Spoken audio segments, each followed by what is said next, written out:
ஐயா நீங்க கேளுங்க நியாயத்தை.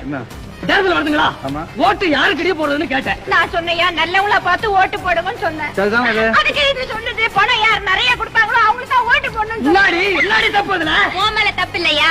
பணம் குடுக்குறாங்களே அவங்க மேலதான் தப்பு. அப்படி சொல்லு. பணமா பசி தீக்குமே. அப்படியா? ஆமா, எலெக்ஷன் எத்தனை வருஷத்துக்கு ஒரு தடவை வருது? 3 வருஷத்துக்கு ஒரு தடவையும் வருது, 5 வருஷத்துக்கு ஒரு தடவையும் வருது. பசி எத்தனை வேலை வருது? ஒரு நாளைக்கு 3 வேளை வருது. 3 வேலை வருதா? ஆமா, அந்த ஓட்டுக்கு எவ்வளவு பணம் கொடுப்பாங்க? 5 கொடுப்பாங்க, 10 கூட கொடுப்பாங்க. சரி, 10 ரூபாய் கொடுத்தாங்க வச்சுக்க. எத்தனை வேலை சாப்பாட்டுக்கு அது உதவும்? ஒரு நாள் 2 நாளைக்கு ஆகுங்க. அப்புறம் வருஷம் பூரா என்ன பண்ண போறேன்? பசியை தீக்கிறவங்களுக்காக 10 ஓட்டு போடுறேன். யாருக்கு இங்க ஓட்டு போடுறது? விஜய்